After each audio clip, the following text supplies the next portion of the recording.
Hello, word enthusiasts, and welcome back to Hello Word. I'm your host, Alex, and I'm thrilled to have you join me on another linguistic adventure. Today, we're diving deep into a fascinating word, consequence. It's a B1 level noun that means result. So, consequence simply refers to what happens after something else, the effect or outcome of an action, event, or condition. Think of it as the chain reaction that follows a decision or event. In everyday language, we often use consequence to talk about the results of our actions, good or bad. For example, if you study hard for a test, a good grade is a positive consequence. On the other hand, if you skip practice, a negative consequence might be a poor performance in the game. Let's explore some synonyms for consequence. A close synonym is result.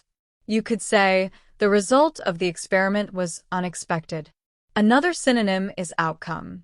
For instance, the outcome of the election is still uncertain. We can also use the word effect as a synonym. Consider this sentence. The effect of the rain was flooding in low-lying areas. Finally, the word ramification also works as a synonym, although it often implies a more far-reaching or complex set of consequences. An example would be, the new policy has many ramifications for small businesses. Now, let's flip the coin and look at some antonyms, words that have the opposite meaning of consequence. An antonym is cause. The heavy rain was the cause of the flooding. Another antonym could be origin. For example, the origin of the fire is still unknown. The word source can also act as an antonym.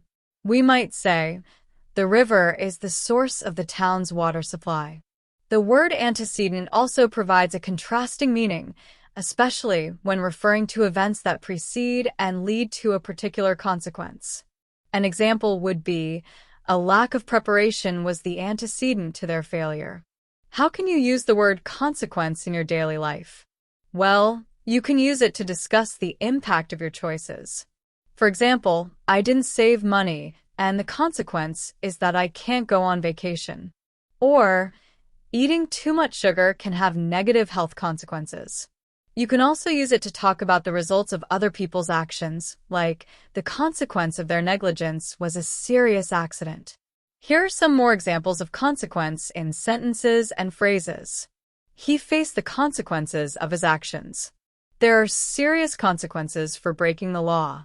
What are the possible consequences of this decision? She didn't think about the consequences before acting. We must accept the consequences of our choices. As a consequence of the storm, many trees fell. The consequence of global warming will be devastating. He suffered the consequences of his mistake. The consequence of hard work is often success. Consider the potential consequences of your actions. So, to recap, consequence is a B1 level noun that means result. It describes the effect or outcome of something. We explored synonyms like result, outcome, effect, and ramification, and antonyms such as cause, origin, source, and antecedent. We also looked at everyday examples of how you can use consequence in your conversations. I hope this episode has helped you expand your vocabulary and feel more comfortable using the word consequence. Thank you for tuning in to Hello Word. Your support means the world to me. If you enjoyed this episode, please subscribe to the podcast and leave a review. Your positive feedback helps others discover the show. And remember, I encourage you to create your own sentence using the word consequence and share it as a comment under the video. Until next time, keep learning and keep exploring the wonderful world of words.